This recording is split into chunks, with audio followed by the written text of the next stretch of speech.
Cuando una vía de tren se inunda, algunos se preguntan si se pueden construir infraestructuras que resistan a estos nuevos fenómenos climáticos extremos.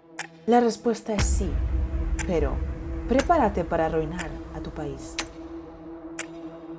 El cambio climático no significa únicamente que hará cada vez más calor, sino que los fenómenos climatológicos adversos serán cada vez más frecuentes, más violentos y sabe Dios qué consecuencias van a tener.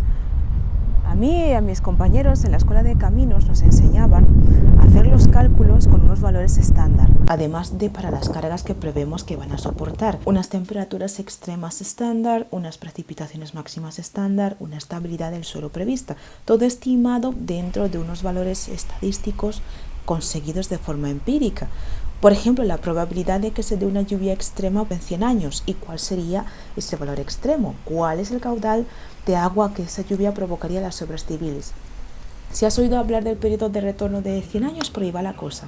Las obras civiles son caras y para dimensionarlas hay que buscar un equilibrio. Al menos las cosas siempre se han hecho así. Siempre se han hecho así. En septiembre del año pasado, en Centro Europa, hubo un diluvio que superó todo lo imaginable. Y en octubre, en España, fue la Dana de Valencia. Igual, si quieres números, el valor del periodo de retorno con el que se diseñaron las vías en Centro Europa era 108 metros cúbicos por segundo. Lo que cayó fueron 270. Alguien puede preguntarse, ¿no se sabía que iban a caer 270 metros cúbicos por segundo? La respuesta es que no. Lo que ha pasado se ha visto por primera vez. Entonces la persona que pregunta podrá decir, entonces está claro que este valor de 108 ya no vale. Ahora hay que diseñar vías para que puedan soportar caudales de 270 metros cúbicos. Ok, pero eso puede enredarnos en construir vías de tren con obras de tierra demasiado grandes, hasta lo excéntrico. Y la misma gente que ayer te pedía construir obras para caudales extremos te reclamará que ¿por qué haces obras tan grandes y tan caras? No te creerán si como ingeniera les dices que la obra que construyes es tan grande porque los valores extremos de lluvia o los periodos de retorno de 100 años o de 500 años han cambiado y hay que construir infraestructuras que resistan golpes más fuertes. Quien no entienda el concepto de periodo de retorno de 500 años te va a interrumpir y te va a decir, ¡buah! De aquí a 100 años no estaremos en este mundo, y mucho menos para 500 años.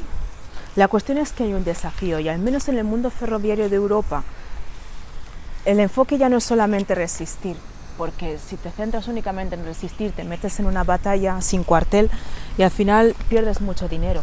Son fenómenos extremos cuyas consecuencias están fuera del control y fuera de la previsión, así que la cuestión también es ser resiliente, y entre los países uno de los nuevos componentes del prestigio va a ser la resiliencia de sus infraestructuras. Ya la carrera no es por quién tiene la red de alta velocidad más grande, más larga, más ancha o más mallada, sino quién consigue que cuando pase algo su circulación se restablezca rápido, pronto y los ciudadanos estén seguros. Hoy en día ya no solamente es por el metaderecho del transporte, sino que también la fiabilidad es un activo. La fiabilidad no va a ir únicamente de puntualidad, sino de poder prever en cuánto tiempo se podrá restablecer la circulación tras una inundación. Pues son 2 meses, son una semana, son 5 días, y tener esta forma de comunicarlo al viajero. No solo porque hay que arreglar las cosas, sino porque la fiabilidad ya es un activo. Dentro de esta lucha por la resiliencia de los ferrocarriles ante el cambio climático, hay 2 tipos de fenómenos extremos con los que se está trabajando. Uno es las altas temperaturas y otro es las inundaciones. Se está trabajando en varios proyectos en curso bastante buenos que tienen a varios administradores de infraestructura de varios países. Voy a resumir un poco la información. En lo que respecta a altas temperaturas, la estrategia primero pasa por proteger al personal. Hay gente trabajando en las vías.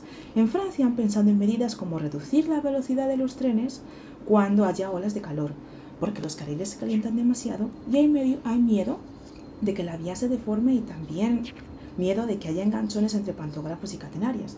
Las catenarias, que no son de alta velocidad, usan un voltaje menor, por lo que son más vulnerables al calor. Si esto que te estoy diciendo no se entiende mucho, no te preocupes, que lo voy a explicar en otro vídeo de conceptos ferroviarios. Tú te suscribes y todo va a encajar. Otras medidas son revisar vías, puentes, señalizaciones, drenajes para actualizarlos. Y algo más, que es mimar los árboles y vigilar los terrenos de las proximidades de las vías. En lo que respecta a inundaciones, en Austria, OBB, que es el administrador de infraestructuras del país, se puso las pilas después de las inundaciones de 2024, donde, por cierto, empleados de esa empresa también habían sufrido los efectos de las inundaciones en sus propias casas. Algunas medidas, como reforzar terraplenes, poner muros y otras medidas para los túneles, son las que están manejando ahora.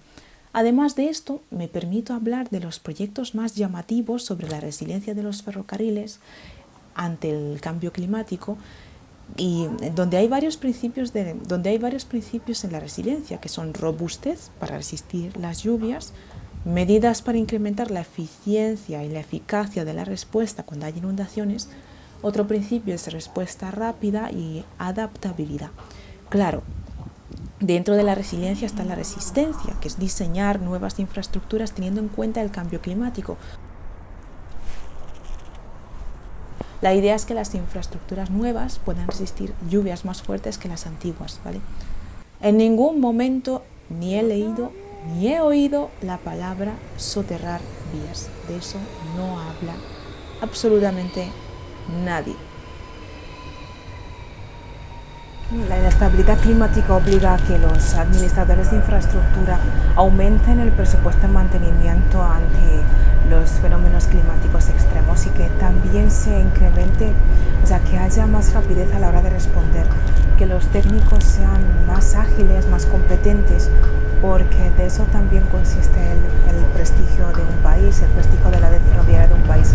No queremos vernos en la tesitura de que el dinero, todo el presupuesto de un año o de 2 años para construir nuevas líneas de tren o mejorar las que ya hay se va porque no tenías nada previsto, ha venido una inundación y has tenido que gastar un montón de recursos en arreglar lo que se te ha estropeado y al final ya no te queda para lo que querías construir. Eso tampoco es plan. Pero bueno, a ver, estamos en un fenómeno poco previsible, poco predecible y la gente pues no lo tiene bajo control. Yo creo que depende de la capacidad o de la cultura de prevención de cada país lo que vaya a suceder.